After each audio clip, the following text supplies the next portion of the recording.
Salut tout le monde, bienvenue sur Actu MMA pour un nouveau podcast. Alors aujourd'hui on va parler de Francis Ngannou qui a réalisé clairement un coup de maître, il a fait fermer la bouche de tout le monde. Le 28 octobre il combattra Tyson Fury en Arabie Saoudite. Donc voilà, on va parler de tout ça, on va parler de ça en trois parties. Donc dans un premier temps le coup de maître qu'il a réalisé parce que là c'est un coup de génie. Aussi le côté financier parce que là potentiellement le petit Francis il va s'en mettre plein les poches. Et aussi, on va faire une brève analyse du combat avec notre cher expert Anthony. C'est parti.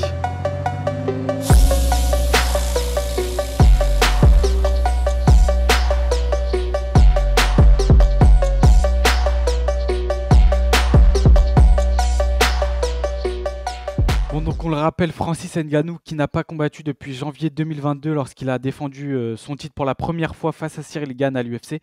Ensuite, il quitte l'organisation. Donc là, tout le monde se dit que c'est le pire choix de sa carrière, qu'il va jamais réussir à se refaire, etc. Au final, la nouvelle tombe après des mois et des mois de négociations. Francis Ngannou contre Tyson Fury. Là, tout simplement, la planète, ça a choqué la planète en fait. Il a réussi son coup. Bah, c'est le mot, c'est simplement le mot, choquer la planète. C'est tout ce qui s'est passé. Comme tu l'as très bien dit en intro, c'est juste un coup de maître qu'il a fait. C'est que on pensait tous que, bon, au final, on s'était dit, oui, il va peut-être le faire. Il va peut-être avoir un combat en boxe, mais jamais affronter le champion du monde, le numéro un poids lourd. C'est pas, on parlait de Shizora, on parlait de White, on parlait d'Anthony Joshua, qui aurait été un très bon combat aussi, je pense, au niveau financier ou même au niveau représentatif. Mais là, il peut pas faire mieux. C'est Tyson Fury, c'est le haut du panier. Ce qui est un peu, ce qui est un peu dommage, mais ça c'est personnellement, c'est que ce soit pas un combat mixte avec des règles un peu mixtes. Mais là, c'est le combat de boxe. C'est pas en Angleterre, c'est pas aux États-Unis là où ça prend des parts de pourcentage et on en reparlera après au niveau financier. C'est en Arabie Saoudite et ils vont mettre les moyens. Et là où il a fait très fort, c'est qu'il y a un nombre incalculable de spécialistes, dont un certain de l'UFC, Daniel Cormier, qui s'est excusé publiquement. Excuse-moi, Francis Ngannou, je ne croyais pas du tout en toi et je croyais pas du tout que tu pouvais affronter Tyson Fury. Et c'est là où il a fait très fort, c'est que il a fait, comme tu l'as très bien dit, tout le monde a fermé sa bouche. Bah, c'est ça, et on a une petite pensée pour le petit Dana. Je pense qu'il là actuellement est dégoûté de quand il a vu la news. Je pense qu'il était dégoûté parce qu'on sait qu'il y a du coup clairement il y a une guerre explicite entre l'UFC et Francis Ngannou. Francis Ngannou, on sait qu'il défend les intérêts des combattants, qui prône la liberté contractuelle, qui c'est pour ça qu'il a signé au PFL et au PFL là on le rappelle aussi, il est au PFL, mais il a le droit justement de combattre en boxe et de faire ce qu'il veut. Donc c'est là que c'est dingue. Il a fait tout ce qu'il voulait réaliser. Financièrement, il va se régaler. Donc clairement, Dana White, là, il doit être dégoûté de voir ça. Et comme tu le dis, c'est un coup de maître. Au niveau du marketing, c'est aussi incroyable parce qu'on parle quand même des deux poids lourds, donc potentiellement les deux mecs les plus forts. Tu vois, dans la communication, ça va être ça, les mecs les plus forts de la planète qui vont s'affronter. Et il y a un monde où Francis Ngannou peut devenir champion du monde de boxe et ça, c'est juste dingue en sachant que c'est son rêve à la base. Que lui, quand il part du Cameroun, il veut devenir champion de boxe. Donc, l'histoire est belle, tout simplement. Que dire de plus? Il a réussi son coup et c'est incroyable. Surtout que financièrement, là, c'est le jackpot parce que c'est du minimum 8 millions de dollars pour le combat. Ça va sûrement être plus. Donc clairement, il va gagner plus que ce qu'il n'a jamais gagné dans sa carrière à l'UFC parce qu'à l'UFC, il a gagné un peu moins de 4 millions de dollars. Là, on est sur 10 millions en un combat. Donc, si tu veux, même pour son image, pour derrière les sponsors avec les marques, etc., c'est juste incroyable. Et derrière, 2024, il combat au PFL. Nickel, tu vois. Bah, c'est énorme. Par contre, ce que tu dis, c'est qu'on se rend compte quand même que Francis Ngannou a été champion du monde de l'UFC. Il a été champion de la catégorie. Il a été challenger au titre une fois où il l'a perdu et une fois où il l'a gagné. Et en tout et pour tout, il s'est fait un peu moins de 4 millions de dollars. C'est fou d'entendre ça alors qu'il va faire un seul et unique combat de boxe et il va prendre minimum 8 millions. Et en plus, c'est minimum parce qu'il y a Jake Paul qui a fait un tweet il n'y a pas si longtemps dans ce qui est sorti un peu dans les dernières informations, c'est 8 chiffres. C'est minimum 8 chiffres. Donc ça veut dire qu'il fait minimum 10 millions juste en acceptant de l'affronter. Donc, donc tu comptes surtout pas les ventes de pay-per-view, tu comptes pas les reventes billets ou tout ce qui est com derrière. C'est quand même énorme et c'est un coup de maître qu'il a jamais pu réaliser. Ce qui est, pour rappeler un peu au niveau des règles, ce qui est fou, c'est qu'il va affronter Tyson Fury, donc 33-0, invaincu. 34-0, ouais. 30, c'est 34, ok. C'est 34-0 c'est légendaire. 34, c'est incroyable et ça va compter pour le bilan professionnel. Donc tu auras un 34-0 contre un 0-0-0 au Ouais. niveau boxe professionnel. Je trouve ça dingue. Et dans le sens où, bon, c'est dommage, bon, après, c'est normal de pas mettre la ceinture en jeu, ça serait énorme. T'imagines, tu vois, le mec, il a 0, il met la ceinture en jeu, mais jamais.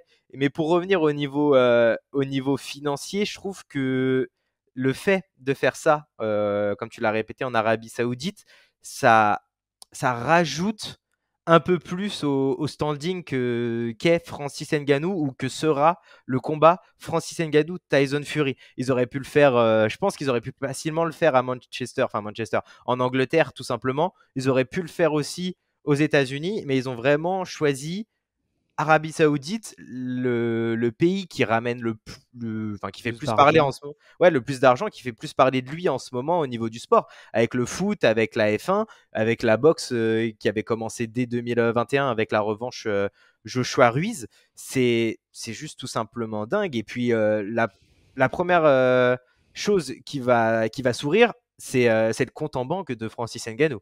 C'est ça. Et comme tu dis, ouais, c'est grandiose et c'est pour ça qu'il fait un gros coup. Après, s- sportivement, est-ce que ça va être la même chose? Parce qu'au niveau de l'image et de ce qui va se mettre dans le portefeuille, etc., oui. Mais sportivement, est-ce qu'il risque pas gros pour son image aussi quelque part, Francis Ngannou? Parce que sur le papier, bien que ce soit le baddest man on the planet, que ce soit le mec le plus puissant de l'UFC, que si tu mets ses highlights de ses KO, il y a moyen que tu vomisses. Est-ce qu'il va faire quoi que ce soit face à Tyson Fury, qui, on le rappelle, 34-0, un match nul face à Wilder, l'un des plus grands poids lourds de l'histoire, tout simplement. Là, il est sur une série incroyable de victoires, deux fois Wilder, Chisora, White, bref, on va pas, il n'a plus rien à prouver face à Francis, qui n'a pas d'expérience en boxe anglaise, qui est certes un champion de MMA, mais c'est deux sports totalement différents. Donc, est-ce qu'il risque pas gros finalement, Francis, potentiellement de se faire humilier en vrai?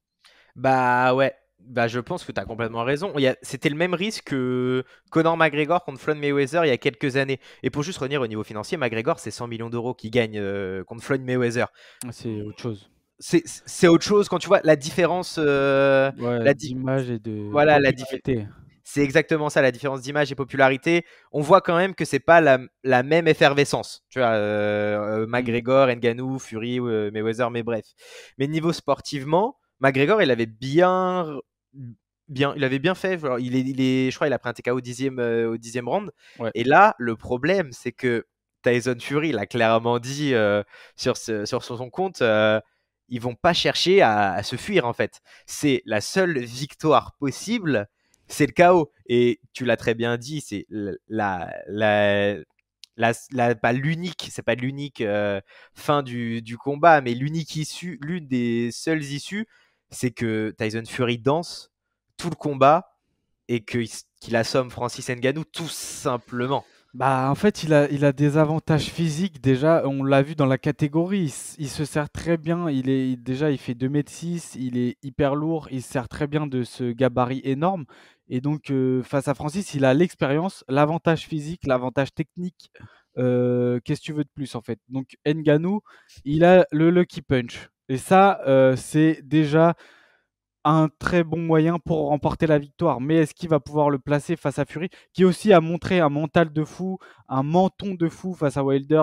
Il a fait une Undertaker. Donc, si tu veux, il y a très peu de chances que Ngannou ressorte victorieux. Mais il y a un tout petit. Tu vois, la porte, elle est comme ça. Et Ngannou, il peut peut-être rentrer dedans parce on peut plus douter de cet homme. Il a fait taire tout le monde, la planète entière. À chaque fois, il revient. Là, avec le coup qu'il fait, on ne sait pas. Tu vois, avec tout ce qu'il a fait là, il peut encore remporter ce combat et choquer encore une fois la planète, tu vois. Donc à voir. Mais dans tous les cas, au niveau du marketing, au niveau de sa popularité et de financièrement et aussi de ce que ça renvoie parce que c'est quand même symbolique par rapport à la guerre qu'il a avec l'UFC. Là, clairement, il gagne la guerre.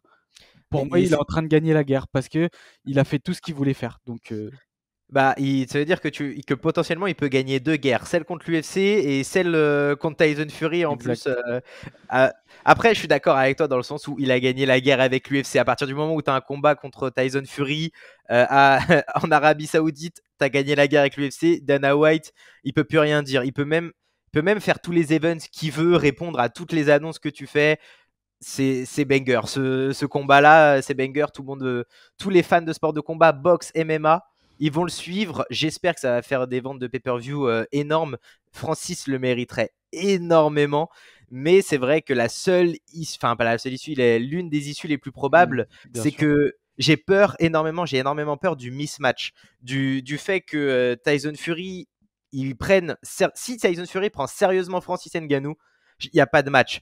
Il va aller danser, il Ouais. va danser, il va faire une série de GAN, mais en boxe. Donc, sans lutte. Il va toucher, il va ressortir, il va toucher, il va ressortir, il va rentrer dans la zone de punch, il va rentrer dans la boîte, il va frapper, il va ressortir. Il est plus grand, il a une plus grande allonge.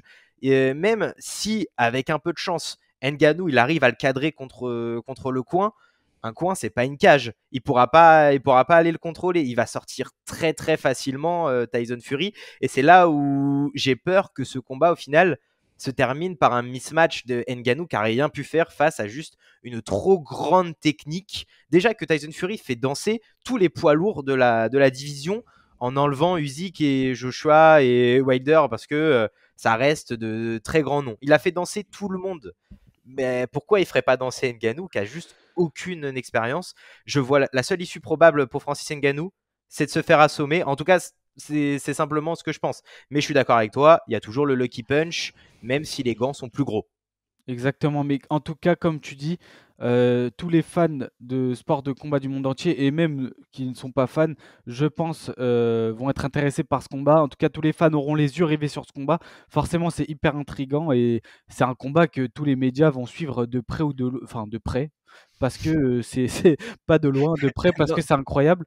Donc voilà, en tout cas, rendez-vous le 28 octobre à Riyad, en Arabie Saoudite, ou alors tout simplement devant votre télé, parce que vous allez peut-être pas vous déplacer jusqu'à là-bas, mais rendez-vous pour ce choc de titan. Là, on peut le dire, c'est vraiment l'expression. Je sais pas si tu as un dernier mot à rajouter pour la fin, Anthony.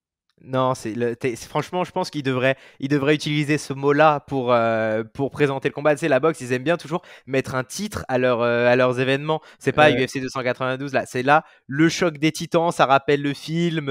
C'est ouais, parfait. Le choc des titans, ça résume très bien. exactement. Donc voilà, rendez-vous le 28 octobre. Et puis bah, nous, tout simplement, on se dit à bientôt pour un nouveau podcast Actu MMA. À bientôt, les gars.